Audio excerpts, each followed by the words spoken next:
Oh, Dr. Lillard, I think you were muted still. You got all my special notes now. You may have to help me as we go on a little bit. Okay, so I have been asked to talk about diagnosing mental disorders today, which a very broad topic, and I think it's interesting to think about how to talk about in different groups of people. And so I struggled with putting this together and thought, well, maybe I'll set it up for two different directions to go. One, I know we have a lot of mental health providers on this talk today.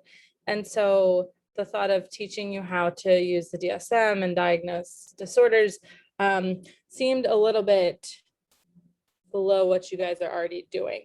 And so we're going to do a kind of a brief overview of kind of how to diagnose, why do we diagnose? And then what I have today is a bunch of like case studies that look at different disorders so we can talk through and see if we can come up with the disorders. And I know there's a lot of CED people that come here, so I actually chose adult and more difficult disorders to try to see if we can make it a little more challenging for you today. So we'll do some case studies with psychotic disorders, personality disorders. I think I have a mood disorder in there too. If there's something that people are looking for that I'm missing today, please let me know and we can fit it in there. All right, Mithra, you can go to the next one. So let's start with a big question. Why do we classify disorders, whether it be physical health disorder or mental health disorder?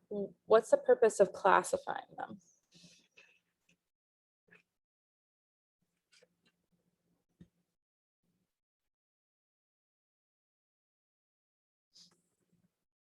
Oh, we got a quiet group today. We always encourage everyone to chat in as well. Dr. Swigger, good one. So we can study them, research them. Other reasons? How about how do we classify disorders? So what do providers use to classify mental or physical health problems?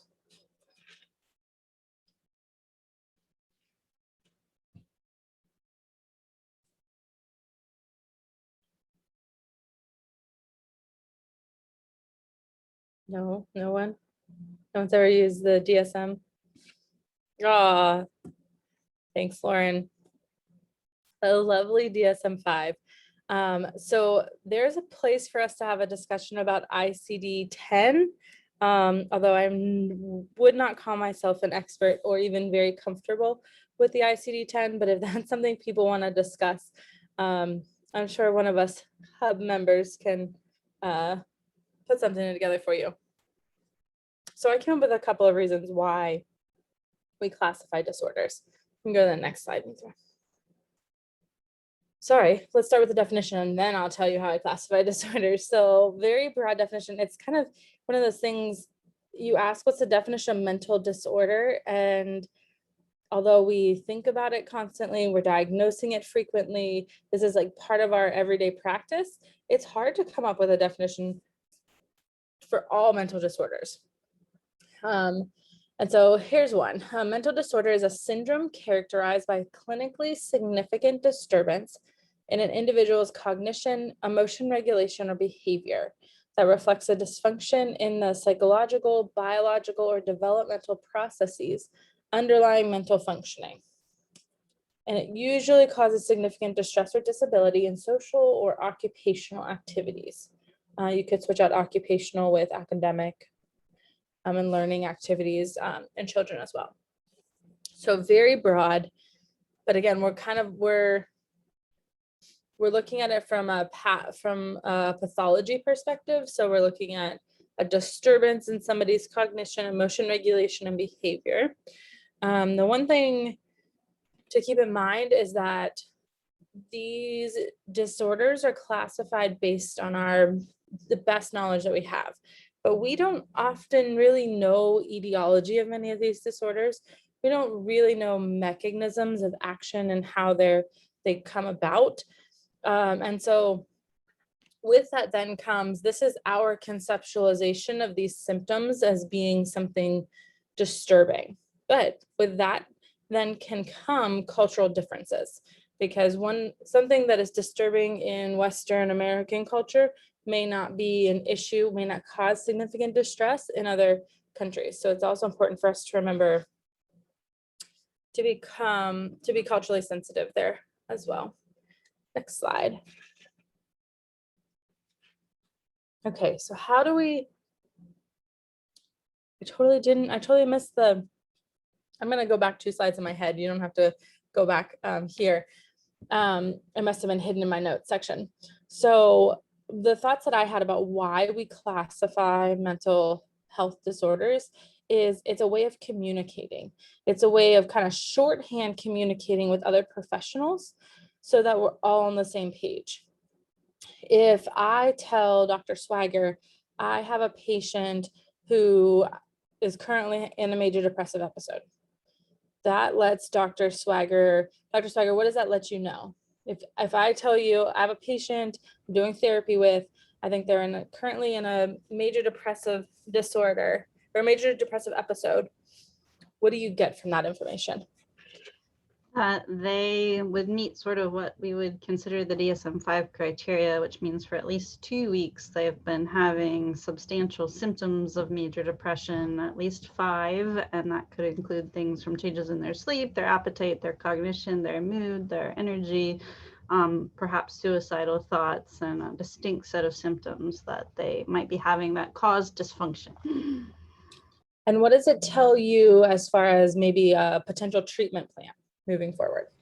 Yeah, it really starts in my brain thinking about the different evidence-based sort of treatments that we know exist, whether it brings up a class of medications that might be first line or second line to target their symptoms. And it also would, for psychotherapy, sort of think about what type of psychotherapeutic interventions might work best for mood disorders. So it starts sort of the hypothesis-driven treatment planning with that label. Yeah. So all I gave Dr. Swagger was 1 sentence. I have a patient and I think they're in a major depressive episode. And she was able to then say, okay, this is where my mind's starting to go. And there's lots of branches it could go off of from there. And Colleen could be completely wrong. And that's not at all what's going on, but it starts the direction of these are this person's likely symptoms. This is a possible treatment plan, both psychiatrically and therapeutically and psychotherapy. And so it's a nice way for us.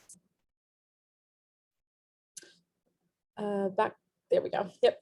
It's a nice way for us to be able to communicate. It's a nice way for people to read a note and kind of see where the other provider is going. Without that, we'd have to say, okay, Dr. Swagger, this person has poor sleep, low energy, poor appetite, they're feeling sad, and it would take a lot longer for us to communicate. So that's a good reason for them. That's a way for us to communicate. So how do we make these diagnoses? These are some things that we consider, not that we do these all the time, but that we should consider when making a diagnosis. 1, there's often a clinical interview that occurs. In an ideal situation, especially when I think of my forensic situation, we're also going to review records. So have previous providers given this diagnosis or something different in the past? Collateral contacts. So this is what the person said in my clinical interview, but what does their mom say? What does dad say? What does friend say? What does their lawyer say? Then we can take all of that information and we look at the Dsm-5 criteria. Oftentimes we've been doing this a long time. We kind of know the criteria, but it never hurts to open up the DSM and take a look and see, the DSM will tell you, you need 5 of X symptoms, or in PTSD, you need 2 symptoms here, 1 symptom here, 2 symptoms there, kind of leads you directly through the criteria. But the last part of making a diagnosis is clinical judgment.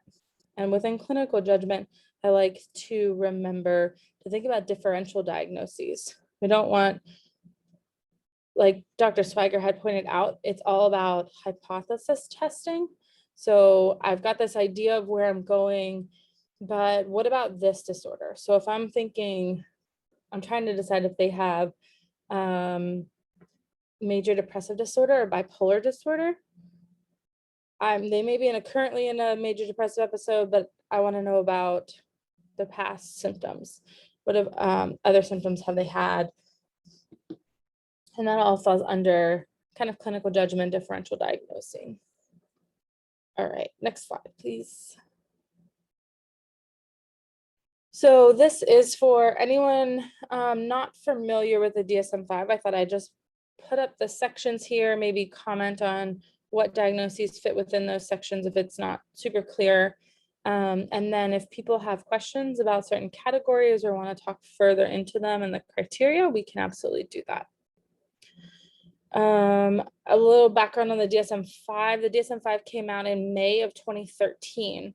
So many newer providers have always been trained on the DSM-5, and it's all that they knew. I will say I was trained on DSM-4 and have learned the DSM-5 over time, but I think I'm going to be that person that always says, well, in the DSM-4 text TR, they said X. So if you want to talk differences between DSM-4 and 5, we can do that as well. So some of the sections in the DSM include neurodevelopmental disorders. This is where you will find things like intellectual disability, schizophrenia, spectrum, and other psychotic disorders, like the name says. Schizophrenia is in there, but then all the sort of kind of variations of psychotic symptoms can include delusional disorders, schizophreniform, schizoaffective disorder. We have bipolar and related disorders. So you're thinking includes kind of your manic episodes there, mood disorders with manic episodes. And then we have separately depressive disorders, anxiety disorders, obsessive compulsive and related disorders. This was a switch between DSM-4 and DSM-5 to kind of separate out OCD. And then trauma and stress related disorders. So PTSD and acute stress disorder, they kind of get their own section there. Next slide. Then we have dissociative disorders, somatic symptom and related disorders. So those are all ones where it's kind of a fixation on your physical symptoms, your pain, all fit within there, whether it be mental health driven or not. Then you have feeding and eating disorders, anorexia, bulimia, elimination disorders. This is where you're looking at your I just blanked on it. These are your kids who are having encapricis or enuresis, sleep-wake disorders, insomnia, other disorders there, sexual dysfunctions. This is having issues with sexual behavior. This does not have to do with like sexually abusive behavior. Gender dysphoria, next section, or next slide, please. We have disruptive impulse control and conduct disorders, your ODD, conduct disorder, intermittent explosive disorder fits in here. We have substance-related and addictive disorders, includes all the substances, also includes gambling. Neurocognitive disorders, these are your dementias.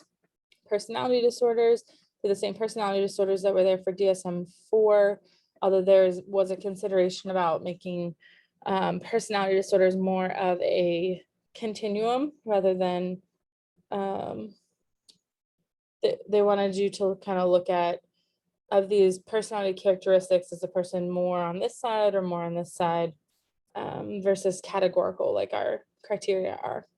Paraphilic disorders, this is where you're like sexually abusive, your pedophilia, pedophilic behavior disorder all fit in. There's also sections of other mental disorders and additional codes. These are all those V codes you could add. Medication-induced movement disorders, and then other conditions that may be of clinical attention. Next slide. Okay, let's take a pause here. Check in with everyone about if there's anything that they want to know about categories of those disorders, the DSM-5 versus the DSM-4. Any questions?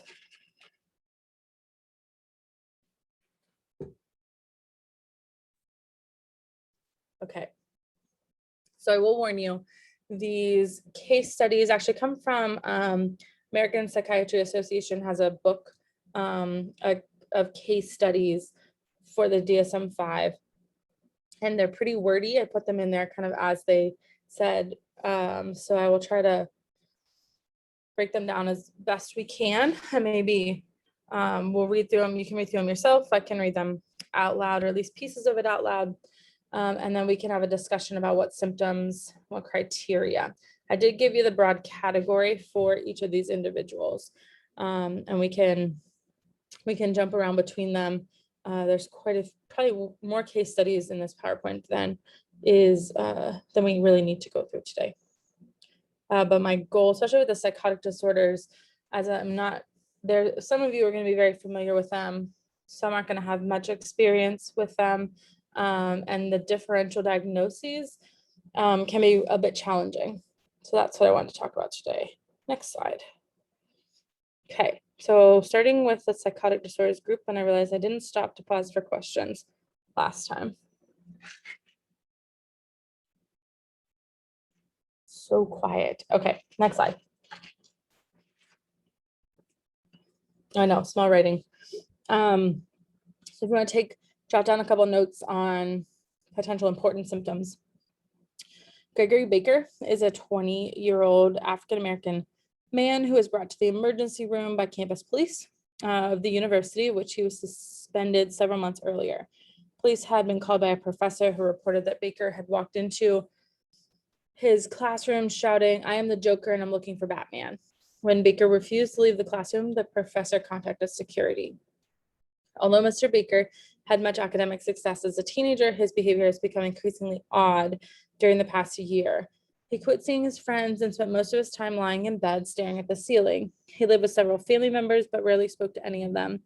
He had been suspended from college because of lack of attendance. His sister said he had recurrently seen him mumbling quietly to himself and noted that he would sometimes at night stand on the roof of their home and wave his arms as if he were conducting a symphony. He denied having any intention of jumping from the roof or having thoughts of self-harm, but claimed that he felt liberated and in tune with the music when he was on the roof. Although his father and sister had tried to encourage him to see someone at University Student Health, Mr. Baker had never seen a psychiatrist and had no prior hospitalizations. During the prior several months, Mr. Baker became increasingly preoccupied with a female friend, Anne, who lived down the street. While he insisted to his family they were engaged, Anne told Mr. Baker's sister that they hardly ever spoke and certainly were not dating. Mr. Baker's sister also reported he had written many letters to Anne but never mailed them. Instead, they just accumulated on his desk. His family said they had never known him to use illicit substances or alcohol, and his toxicology screen was negative. When asked about drug use, Mr. Baker appeared angry and did not answer. Whew, it's a mouthful. What do you think here? What kind of clues do you see?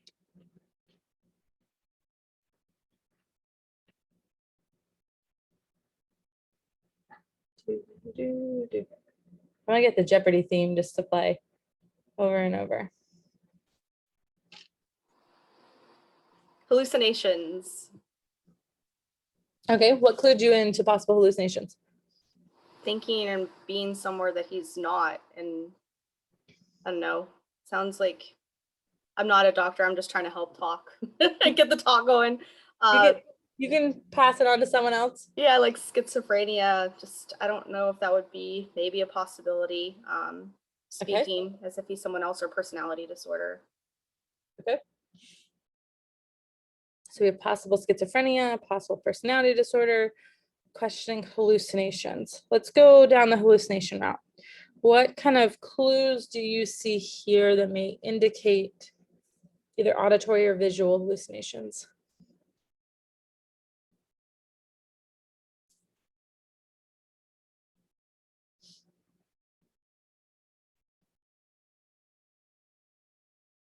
The symphony playing.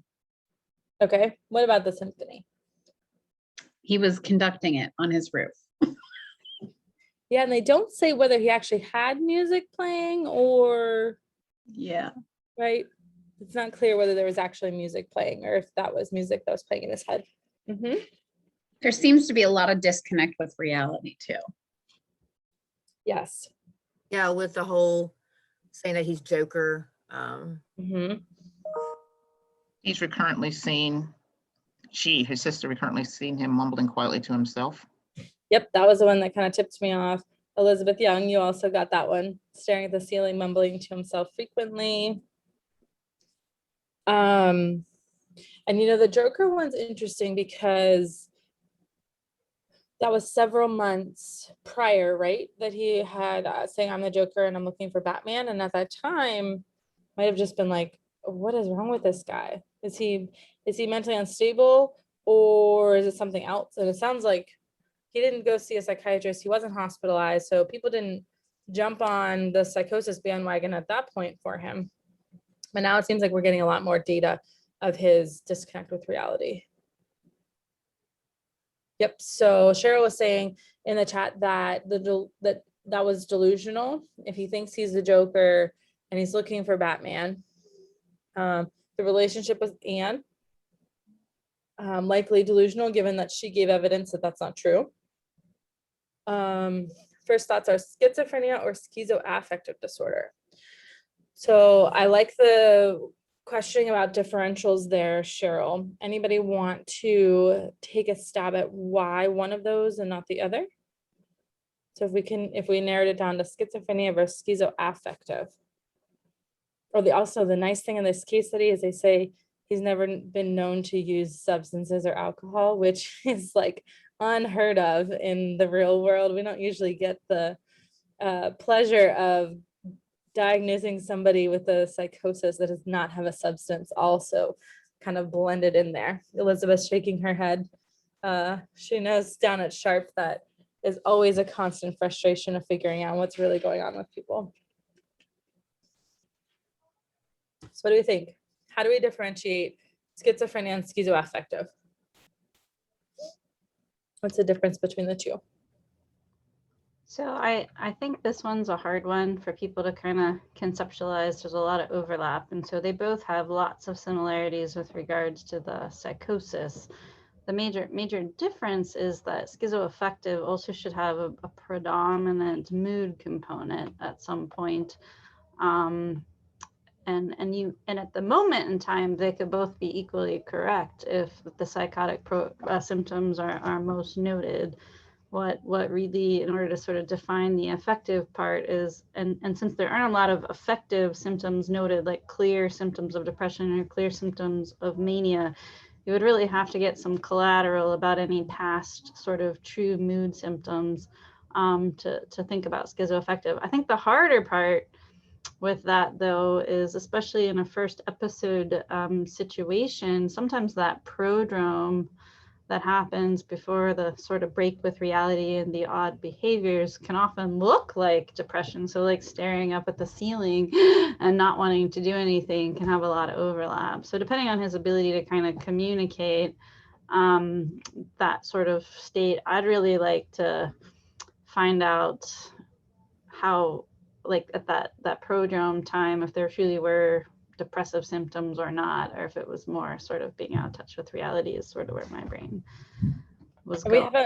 We have another case example that I think will more clearly show both pieces so that you guys can see that schizoaffective and the affective component. But yes, if this walks into your clinic, Dr. Swigert, that gets challenging.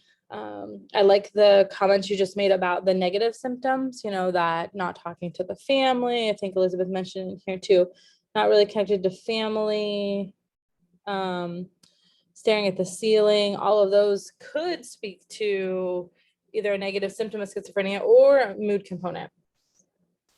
Elizabeth Young in the comments was just talking about grandiose themes with some of the delusions. Some I can never say that word.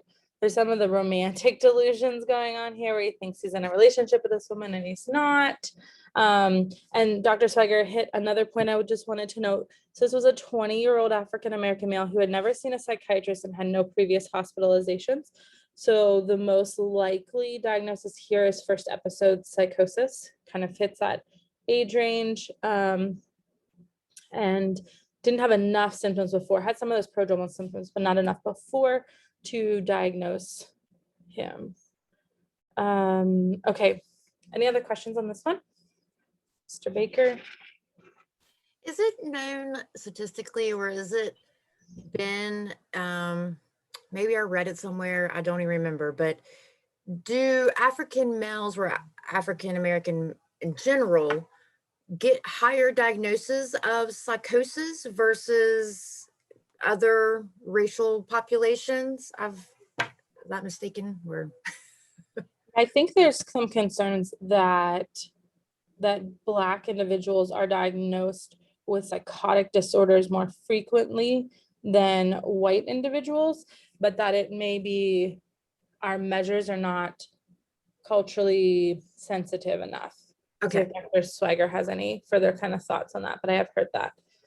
Yeah, I think that's a cultural aberration that's not actually accurate. I think most people think that the stable rate is probably equal, but that's sort of a bias in diagnosing that has clearly happened that probably is incorrect. That and it's not just been that it's been higher rates of psychosis, but it's been some cultural tendencies. Also been shown kind of between women and men too. That we tend to sort of bias mood disorders to white and female populations and psychotic disorders to male and African American populations, probably inaccurately in the bias in the assessment. that's interesting. I find it interesting. Yeah, I think too, sometimes it's the way people answer questions in the emergency department, make people kind of go down a psychosis route. And then once it's in a medical chart, it can be sometimes really hard to remove it, especially if now his toxicology screen was negative, but if he had been using substances here, they may have jumped to schizophrenia when really it could have been substance induced, excuse me, and then it's hard to get off on their medical chart. I was also thinking sometimes with women, it's known that they don't always get believed in what they're saying by medical professionals. And I think some of that, again, not that we think there's actual differences between these groups, but that sometimes it gets put out there because of cultural differences. All right. That's a great question, Mariah. Mithra, want to go to the next one? Okay, so this guy's gonna have 2 slides. This is, didn't realize my dog was in my room, couldn't figure out who was breathing. This is Mr. Evans. He's a 25-year-old single unemployed white man who's seeing a psychiatrist for several years to manage psychosis, depression, anxiety, and abuse of marijuana and alcohol. After an apparently normal childhood, Mr. Evans began to show dysphoric mood, anhedonia, low energy, and social isolation by age 15. At about the same time, he began to drink alcohol and smoke marijuana daily. Developed recurrent panic attacks marked by sudden onset of heart palpitations. Yeah, what's that medical term there? Diaphoresis. And thought he was going to die. When he was at his most depressed and panicky, he twice received a combination of sertraline, so Zoloft, 100 milligrams a day, and psychotherapy. Both cases, his most intense depressive symptoms lifted within weeks, and he discontinued medication. Between episodes of severe depression, he was generally seen as sad, irritable, and amotivated. School performance declined around 10th grade, remained marginal through the rest of high school, didn't attend college as his parents expected, instead lived at home and did odd jobs. Next slide. This one's a long one. At around age 20, he developed a psychotic episode in which he had the conviction that he had murdered people when he was 6 years old. Although he could not remember who these people were or the circumstances, he was absolutely convinced this had happened, something that was confirmed by continuous voices accusing him of being a murderer. He also became convinced that other people would punish him for what happened, thus he feared for his life. Over the ensuing few weeks, he became guilt-ridden, preoccupied with the idea he should kill himself by slashing his wrist, which culminated in a psychiatric hospitalization. Although his affect on admission was anxious, within a couple of days he became very depressed, prominent anhedonia, poor sleep, decreased appetite, and concentration. Continued use of antipsychotic and antidepressant medication. Both the depression and the psychotic symptoms remitted after a month. The total duration of the psychotic episode was approximately 7 weeks, 4 of which were also characterized by major depression. He was hospitalized with the same pattern of symptoms 2 additional times before age 22, each of which started with several weeks of delusions and hallucinations related to his conviction that he had murdered someone when he was a child, followed by severe depression lasting an additional month. Both relapses occurred when he was apparently adherent to reasonable doses of antipsychotic and antidepressant medication. 3 years prior to this evaluation, he had been adherent to clozapine and had been without hallucinations and delusions. He'd also been adherent to his antidepressant medication and supportive psychotherapy, although his dysphoria, irritability, and motivation never completely resolved. Significant history of alcohol and marijuana use began at 15, before the onset of psychosis at 20, smoked several joints of marijuana almost daily, and binge drank on weekends with occasional blackouts. With the onset of psychosis, decreased his marijuana and alcohol use significantly. 2 several month-long periods of abstinence, yet he continued to have psychotic episodes through age 22. He started attending Alcoholics Anonymous, Narcotics Anonymous, achieved sobriety at age 23, and remained sober for 2 years. All right, that was a lot. But I think what they were really trying to do in this case study, they're trying to help you do that differential. So they're giving you some of the confusing stuff in the beginning, and then they're really trying very specifically to get at why one diagnosis will be better than another diagnosis here.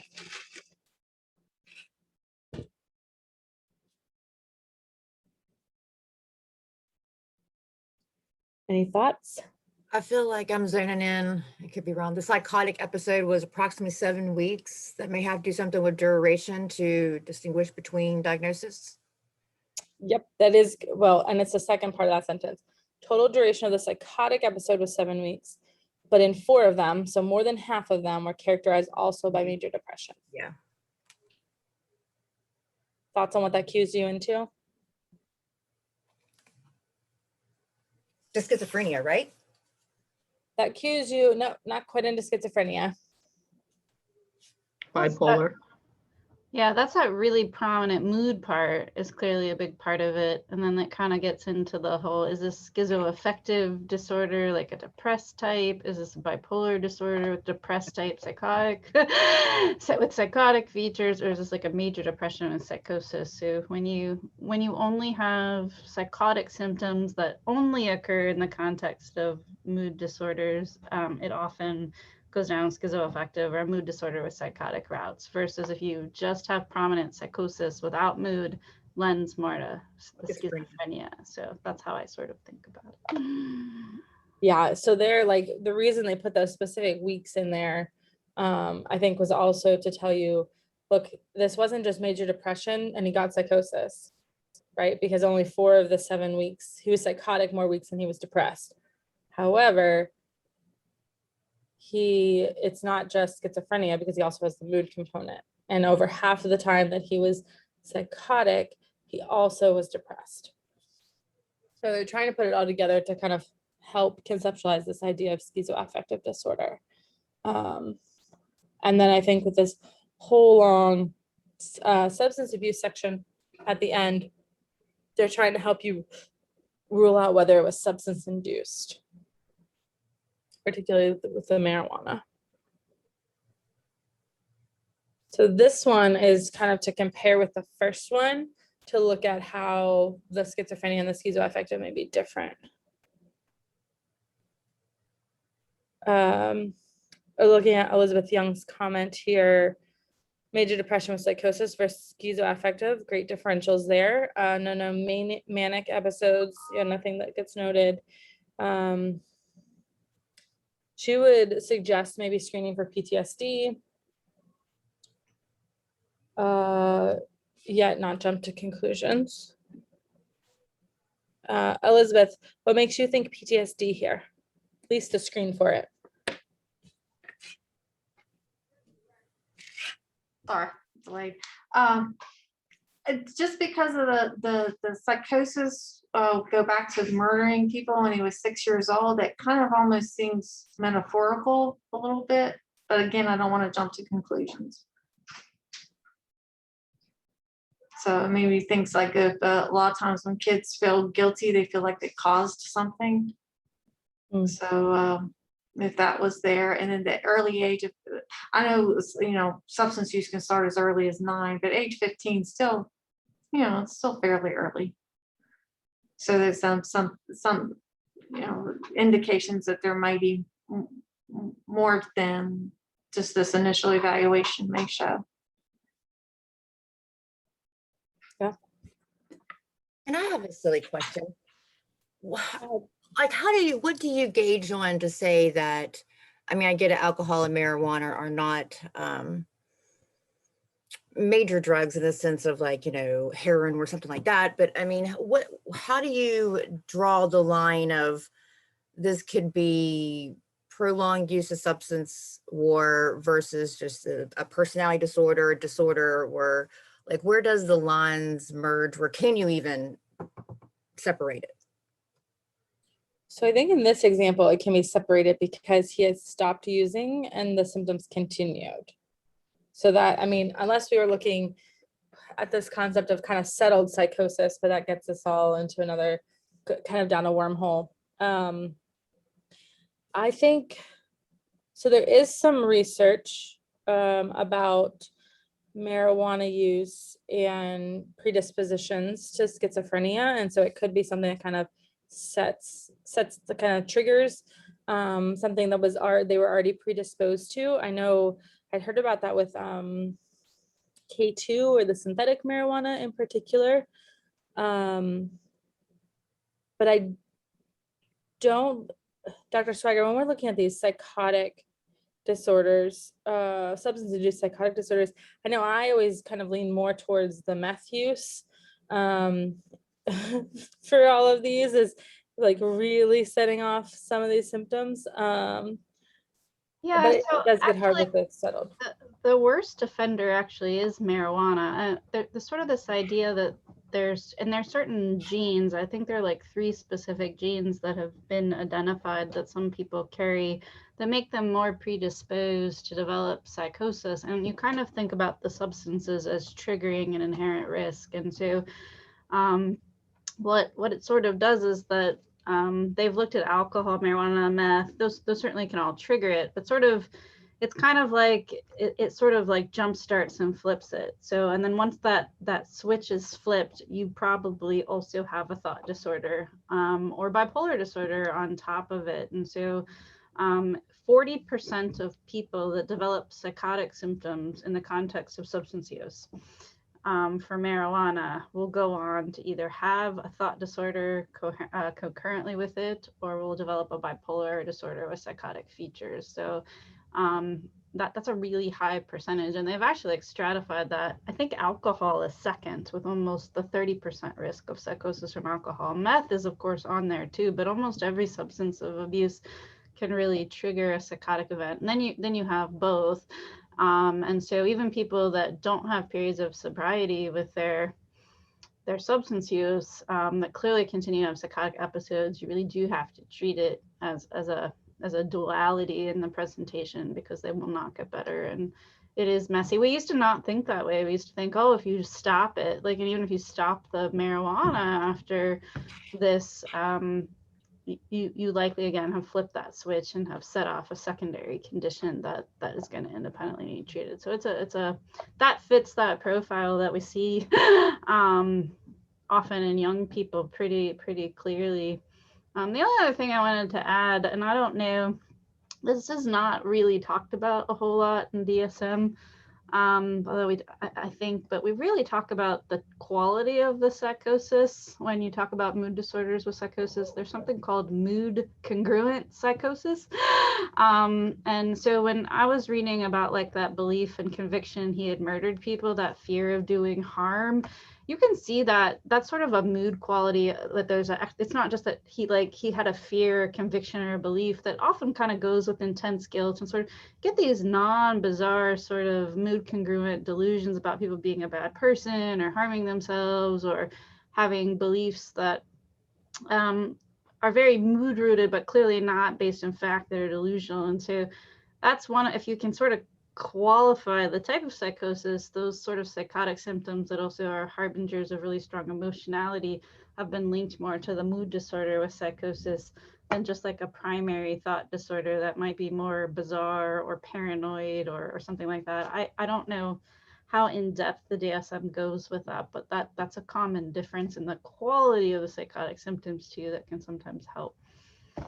So I don't have my notes. Let me see if I can pull them up here. I want to say that was what they stated and for this one. Hold on.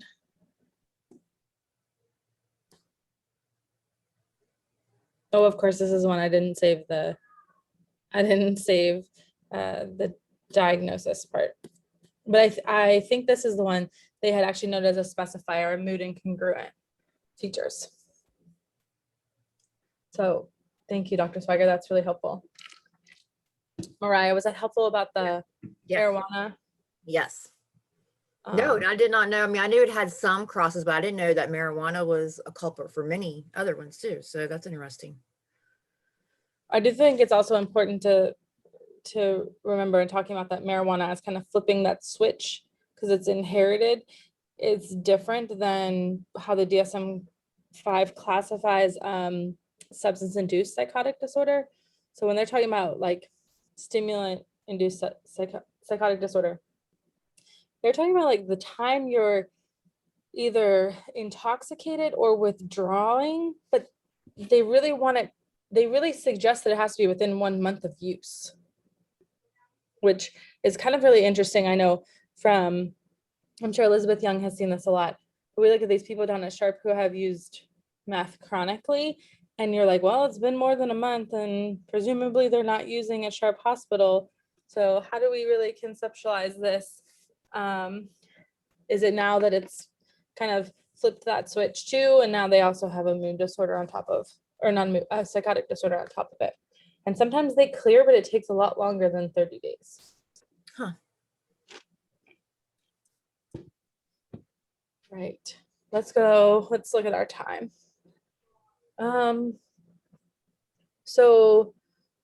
Mithra, we're gonna skip the next one and just do one more case study. So you guys will have these slides. This last one, I believe, is a delusional disorder, which is also hard to differentiate. So it might be interesting to read through. You can keep going forward.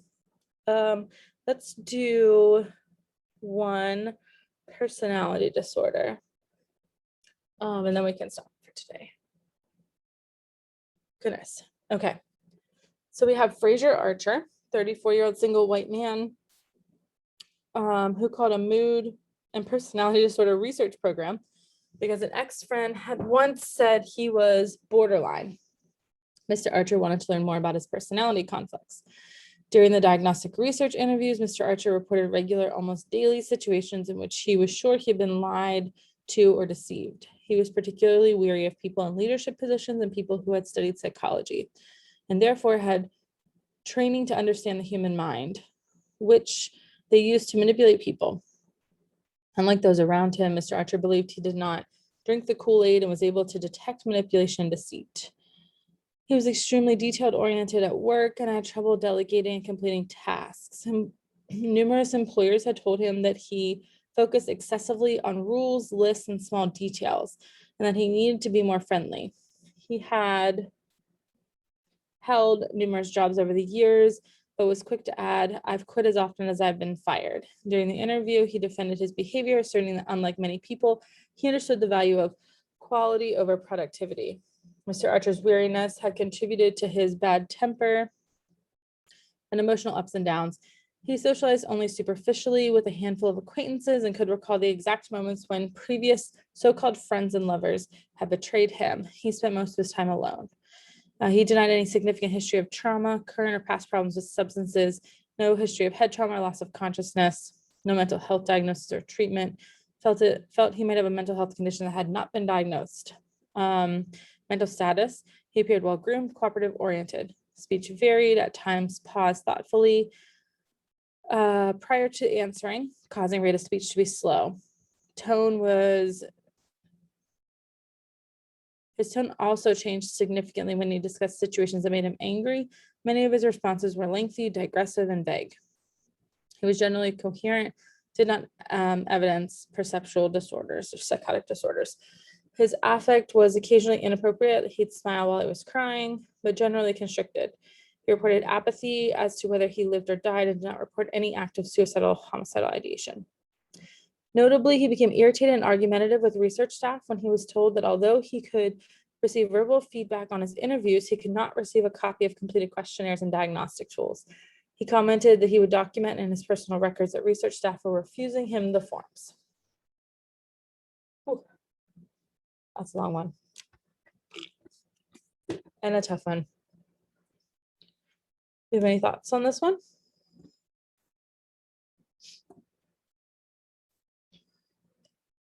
I will give you the hint that the book this came from diagnosed 2 personality disorders on this guy.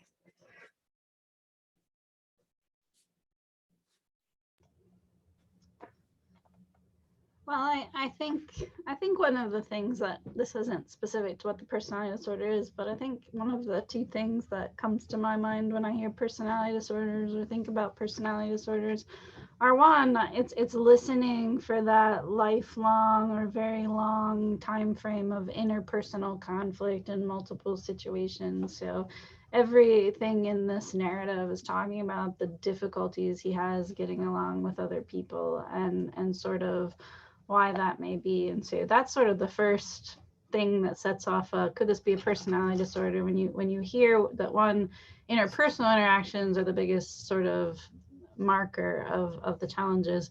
The other thing that's not so directly sort of noted in the DSM, that's one of those things we think about, is this concept of like ego-syntonic versus ego-dystonic. Do those traits that the person's showing, does that tend to bother the person more, which would be ego-syntonic, like it bothers you, or ego-dystonic, where it seems to bother other people more than it bothers the person that has them. They tend to feel that the symptoms are normal, or their way of doing things feels normal or correct to them. And so those sort of things sort of help sort of, one, alert my brain to thinking about personality disorders.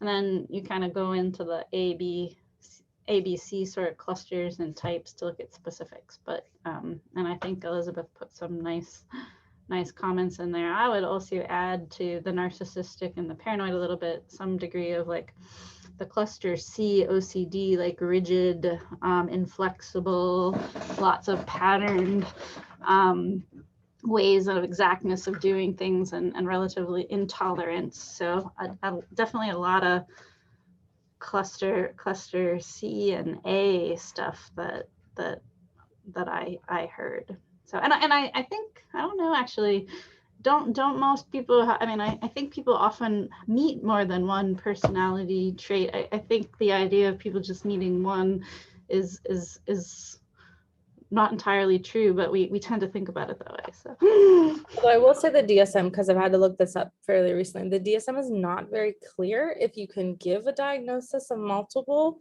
or if that's when you do like mixed personality disorder with paranoid, narcissistic, and obsessive compulsive traits. So I think it's kind of up to the clinician whether you really truly, because some of them overlap so much, it's hard to say, okay, you meet all of these and all of these and all of these.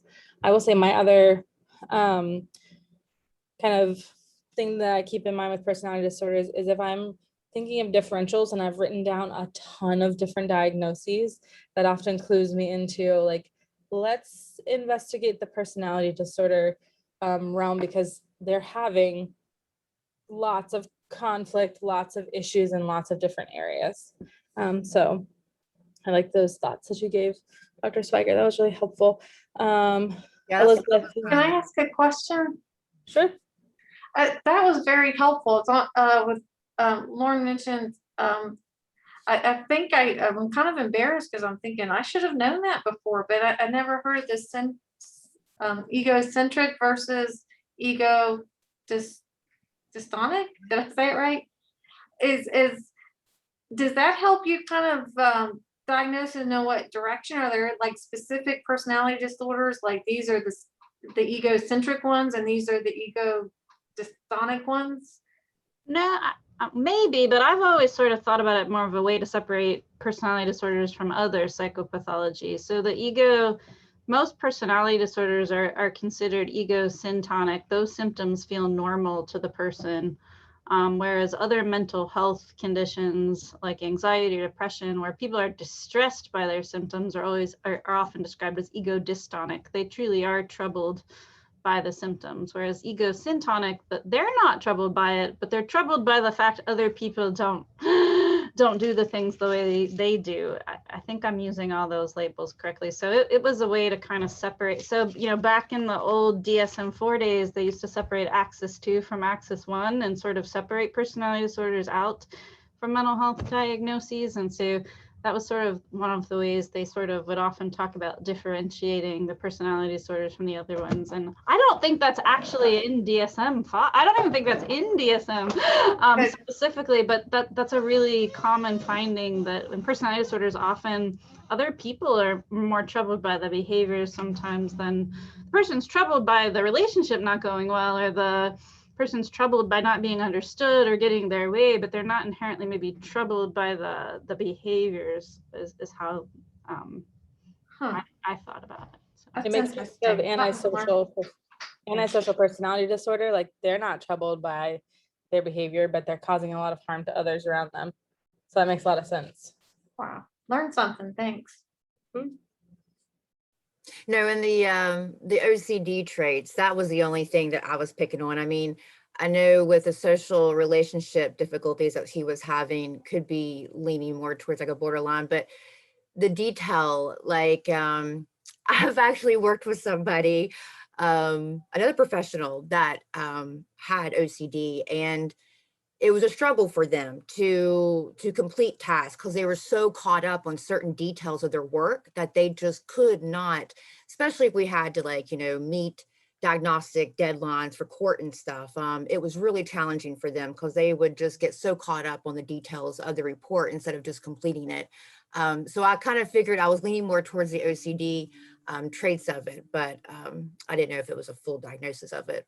But yeah, I will say that some of the stuff about relationships, manipulation, the deceit that could start you in that direction of borderline. But I think what they were trying to get out here is that he's so suspicious about everyone that all of his relationships fell apart. Like he can't trust anyone. And they were going in the direction of kind of paranoid personality disorder. Yeah, I can see that too. Yeah, that area of paranoia. And borderline is it's more about fear, abandonment, rejection more, isn't it, then?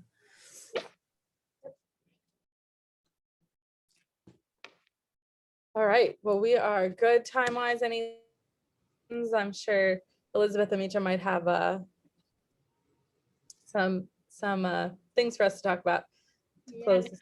Absolutely. That was so wonderful, Dr. Lillard. This was such an interesting conversation and discussion to even listen on. So we really appreciate even the case studies that you incorporated in there. So interesting and really brings great discussion. So we appreciate that. Were there any other questions, comments from the group before I get into announcements? I just want to echo what she said. I think it was really interesting, and we appreciate what you guys do in your profession, because I can't imagine trying to diagnose with so many variables. It's very difficult. So thank you so much for that. Absolutely. Alrighty, well, thank you again, Dr. Lillard, for the awesome presentation. We really appreciate it. So next time we meet, we actually have a guest speaker, Stephanie Laura, and she'll be presenting on OCD. So it might be a little bit of an extension from some of today's discussion, which will be really exciting. So keep an eye out for that reminder. And as always, please feel free to reach out to Elizabeth or myself. And please do submit case presentations because like Dr. Lillard incorporated in her presentation today, it really creates great discussion. So we'll see you guys next time. Thank you so much and take care. Bye-bye. Bye, everyone. Thank you.